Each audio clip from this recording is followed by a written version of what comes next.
In just a few days, early voting will begin for our state's primary elections. And for Republicans, the biggest race will be to see who will take on Governor Michelle Lujan Grisham in November. That race is down to 5. Jay Block, Rebecca Dow, Ethel Maharg, Mark Ronchetti, and Greg Zanetti. KOB4's Matt Grubbs sat down with each of the candidates, and every night this week we're going to bring you one of those conversations. And tonight we're talking with state lawmaker Rebecca Dow. Rebecca Dow, thanks for taking some time to sit down with us. We appreciate it. Thank you for the opportunity. You bet. First question is, what defines you?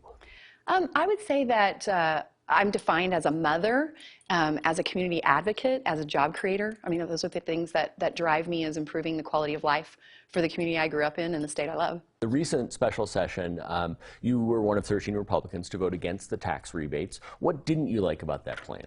I definitely agree that we should be letting New Mexicans and Americans keep more of their money in the first place. I mean, if you look at the federal level, how much of the small business loans, of the personal protection plan, of the unemployment dollars literally disappeared through fraud.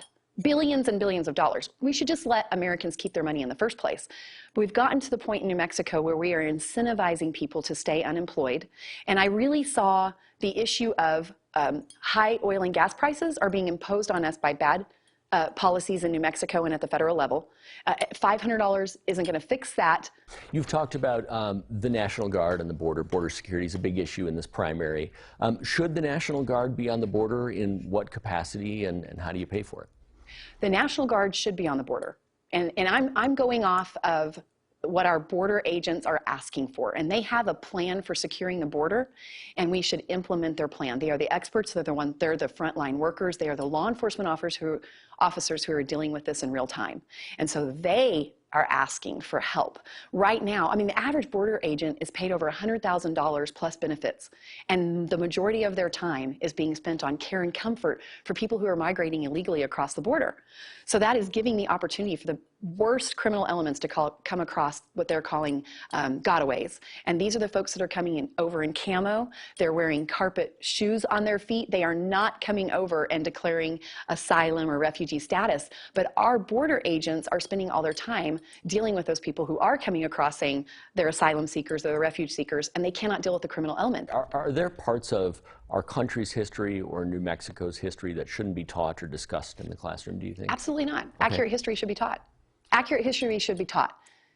That is not the tool we should use for critical thinking and problem solving. That is what we do with, we can do that with science, we can do it with math, we can do it with art. There are so many ways to help children think critically and solve problems, but so much of what's being proposed in the new social studies standards take a developmentally appropriate age and asking them to redefine the Constitution, or what would it look like to have, take people away from the idea of capitalism. Capitalism has set us free from poverty. I mean, we should acknowledge our history. I'm the descendant of Cherokees who came to Oklahoma on the Tennessee Trail of Cheers. They interracially married with serfs from Scotland who came to Ellis Island and to the Oklahoma Land Run. We all have history of our families being oppressed, most of us do. And it's the idea that somehow I'm a white supremacist because of the pigment of my skin, even though I am culturally diverse over the years, my family has become culturally diverse.